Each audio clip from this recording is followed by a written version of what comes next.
The Baja Peninsula can strike you as a barren, empty landscape, just cactus, sand, and heat. But as your eye adjusts, the unexpected comes into focus.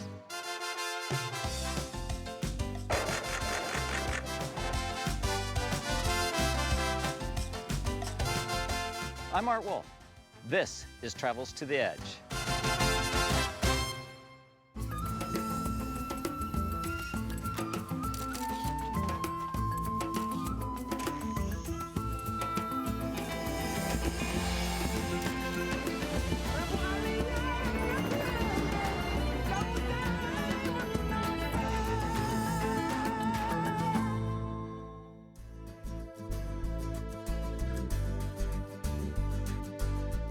Whenever I have a chance to get in a small plane and get above the land, I jump on that.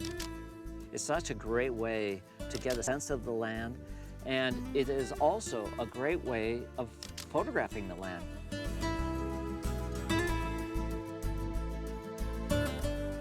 Bounded by the Sea of Cortez on the east and the Pacific Ocean on the west, the Baja Peninsula is 1,000 miles of arid landscape.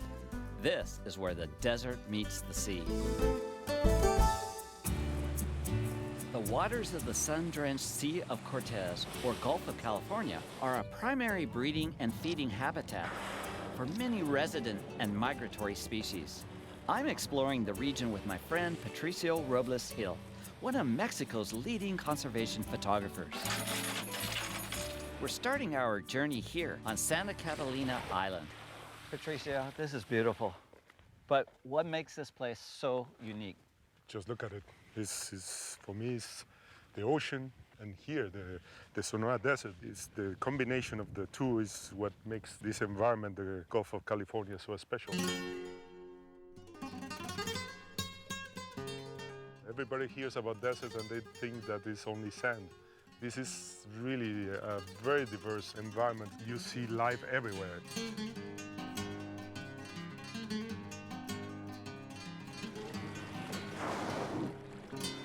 This place in the Gulf has over 100 islands. Are they all like this? I mean, we're not seeing development here. Well, they are very pristine. They are, of course, reserves. The vegetation is what makes them special. Mexico is one of those mega diversity countries. We have rainforests, we have pine oak forest, and we have deserts. But I think the Gulf of California and the islands by itself is what it makes very unique. There's nowhere else in the world that there's a place like this. It's what you could say Mexico is different here.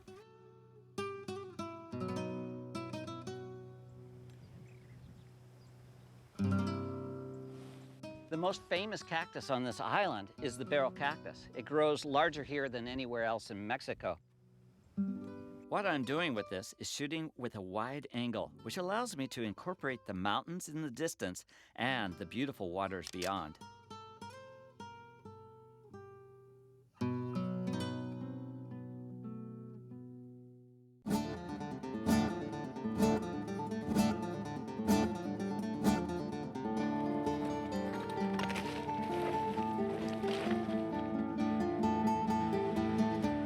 I got this beautiful cardon cactus perched on the edge of a cliff. I love shooting multiple angles of a single subject like this. And since I've worked so hard to get up here, you can bet I'm not gonna leave with just one composition. These are the shots I love to find and bring back.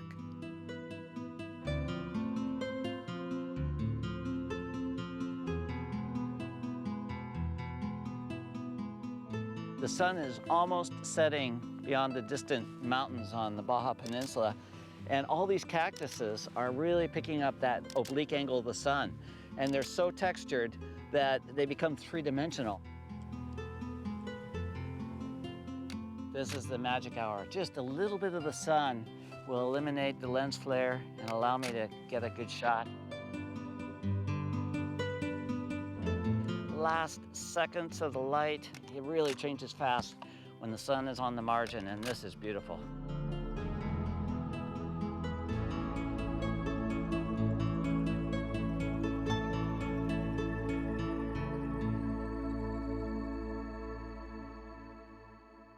After working all day long in the intense heat of the desert, I find it really satisfying to sit back in the cool breeze, reviewing the work that I've shot all day.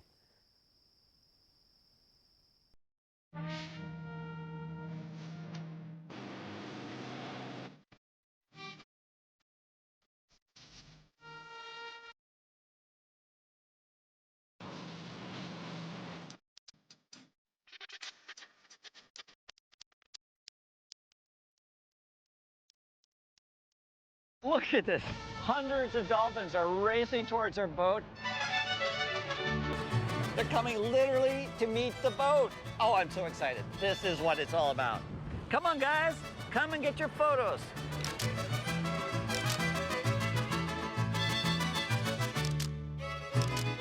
They're everywhere. Dolphins everywhere.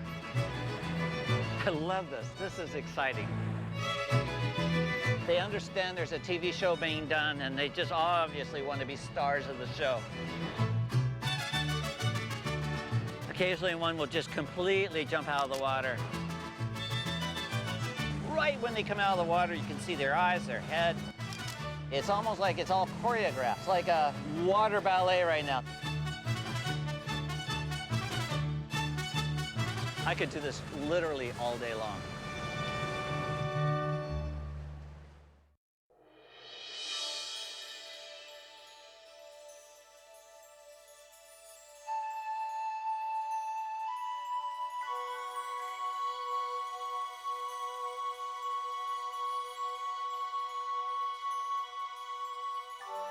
Laguna Ojo de Liebre, a rich and expansive wetland on the Pacific side of the peninsula, is a sanctuary for thousands of seabirds.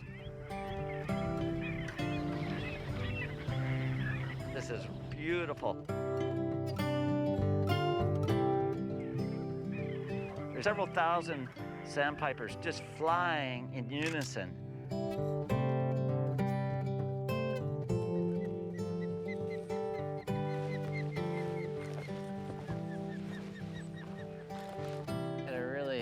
Potentially nice shot here with an osprey that's got a nest out in the open.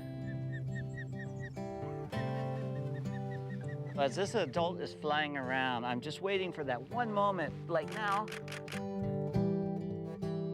That's so dynamic when it spreads out its big long wings and just hovers in the air for a brief moment.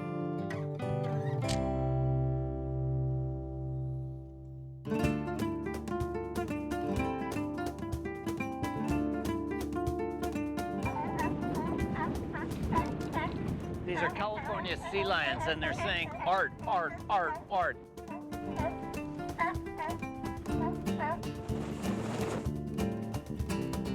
These are fertile waters, and it's here that we're hoping to find gray whales on the final leg of their epic migration, the longest of any mammal on the planet. They come all the way down the coast from Alaska, and they come into these bays to give birth, to mate. It is a huge nursery in these protected lagoons on the west coast of Baja.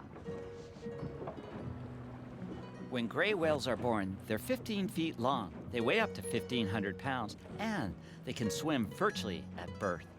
Nobody really understands completely why they choose these lagoons. A lot of speculation is that the salinity of the water is very high, and so the babies can bob easier upon birth. Now this is a pretty big whale here. It knows we're here, it can hear the engine, and it's up to the whale whether it comes to us or not.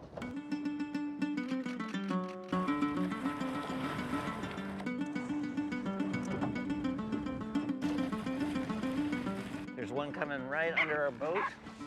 Yeah, he's right there. Look at that.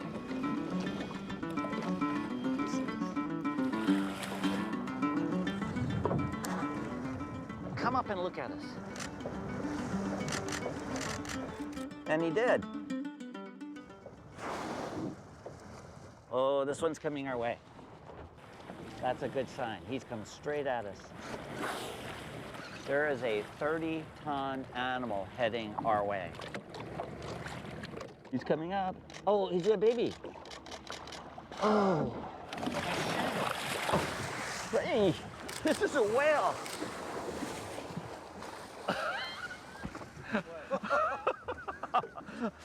Oh yes, that was a close encounter.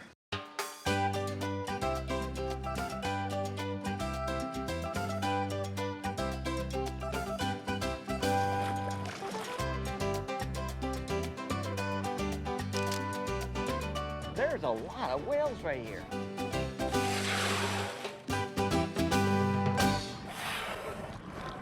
We're literally surrounded now by gray whales. And it's amazing to me that at one point, early in the last century, they were hunted to near extinction. And now they've come back in great numbers and they're positively friendly. You know what? These whales, the whalers used to call them the devilfish. Why? Because they hunt the babies just to attract the mother, and the mother will come furiously and actually attack the boat at that time.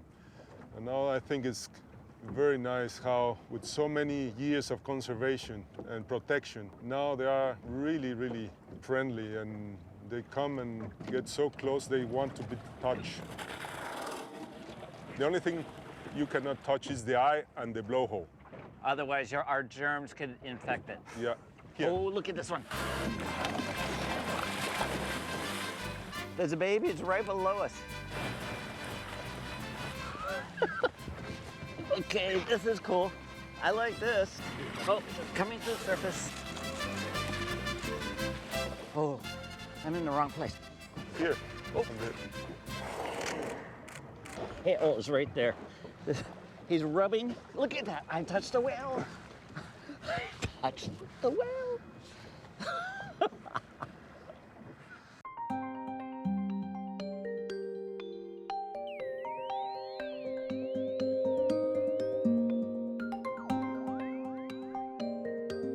That was one of the best encounters of my life.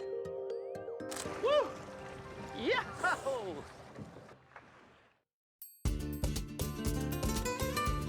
We're heading inland now towards the isolated Sierra de San Francisco mountain range. It's a tough and sometimes bizarre landscape.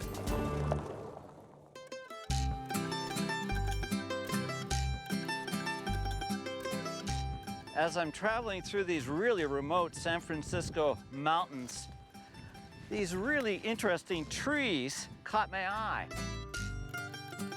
These are known as cereal trees or bujum trees. They're really shaped by the relentless winds that often come in off the Pacific Ocean.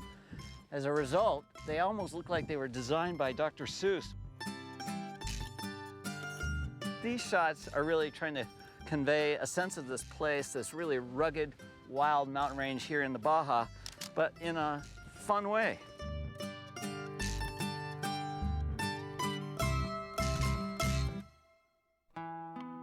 The remote canyons of the Sierra San Francisco guard Baja's most important rock paintings. Sites are difficult to reach and guides are essential. Hola. Hola. After saddling up, we begin the trek down into San Pablo Canyon and our quest to find these ancient cave paintings.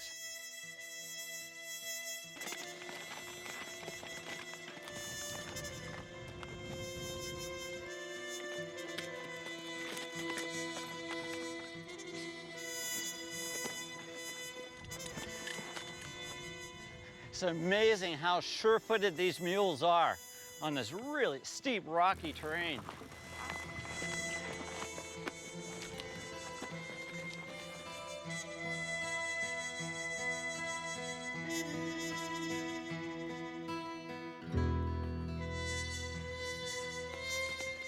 This has been a long ride down this steep canyon.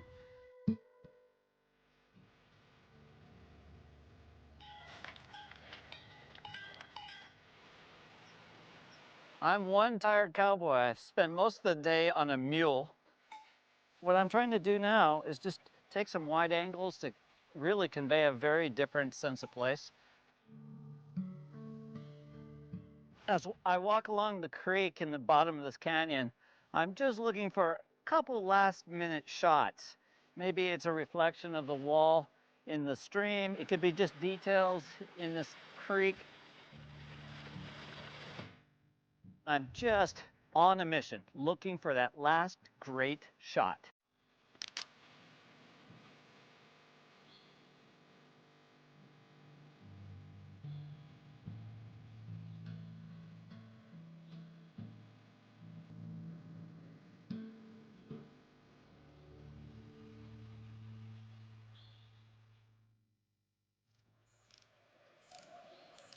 As morning breaks, Patricio and I head off to find the cave paintings. On the way, I'm pleasantly surprised to come across Xantu's hummingbirds bathing in a canyon spring.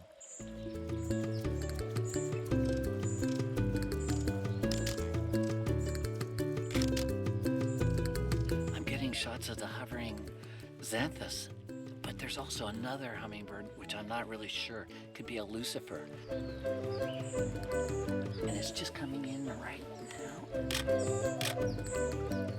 They just look, they hover, and then they land, and they take a bath.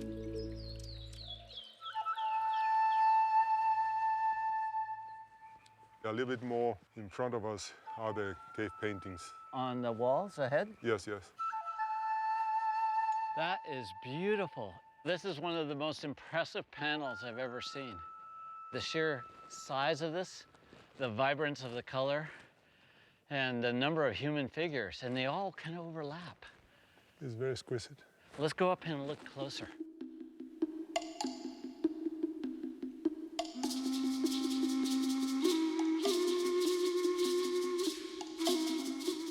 This is spectacular. How on earth did they ever paint way up there?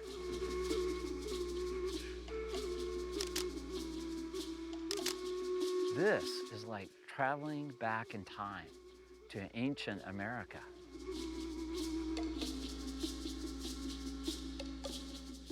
Power of the art, that's what connects me to this place.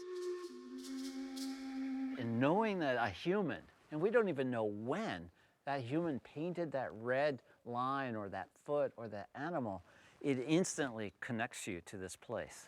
You are an artist. You started as a painter, and also I did the same thing.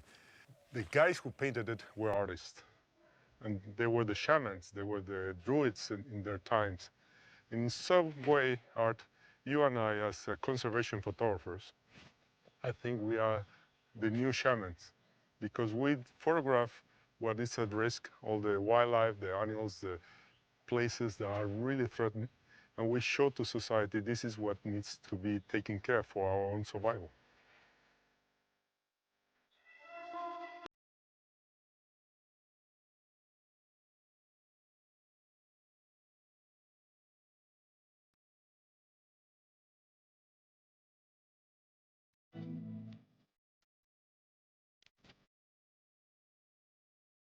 Further north is the Catavina Desert, one of my favorite places to isolate the essential elements of this landscape.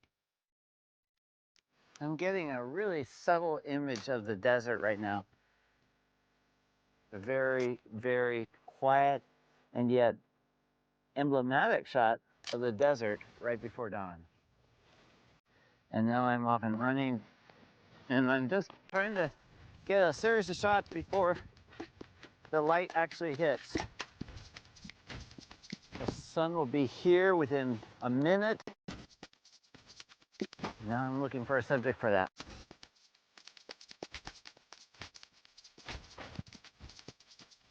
The light's coming up here.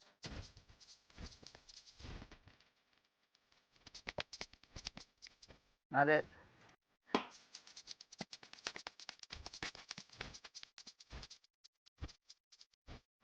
This is really nice right up here. It's beautiful.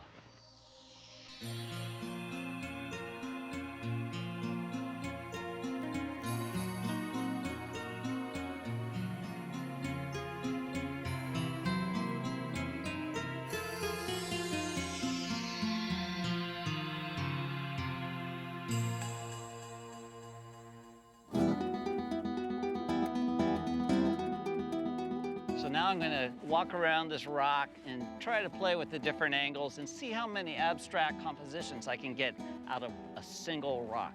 In fact, right from here, this is rather interesting because I can see the top of a cardon cactus right through the hole in this rock.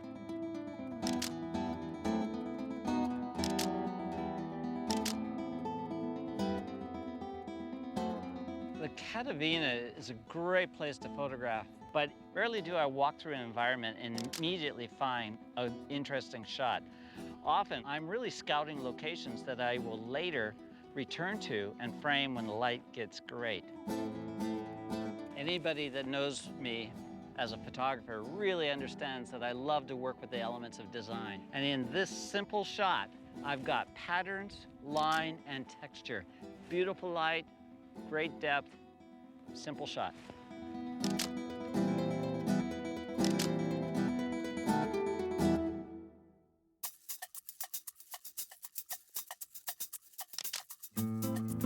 This is really a lot of fun. You play with wide angles and rounded rocks and curved bourgeon trees. It's very, very different than photographing wildlife. You got holes in rocks and twisted trees, and wow, that's pretty interesting too. Wondering if I got in this rock and shot out what it would look like. I'm going in the rock. Goodbye. It's just a beautiful framing using this hollowed out granite rock as my frame. It's really cool.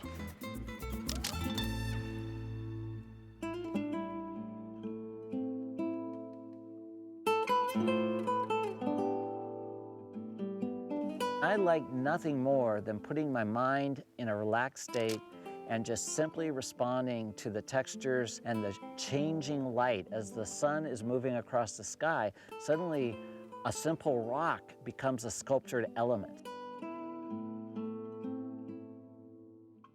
There's something to be said about working with a minimalist landscape, that you can come away with some of the most striking compositions. The more I am engaged and really work a subject, the more I discover. I'm really working hard for this bourgeon tree because it's got such interesting angles.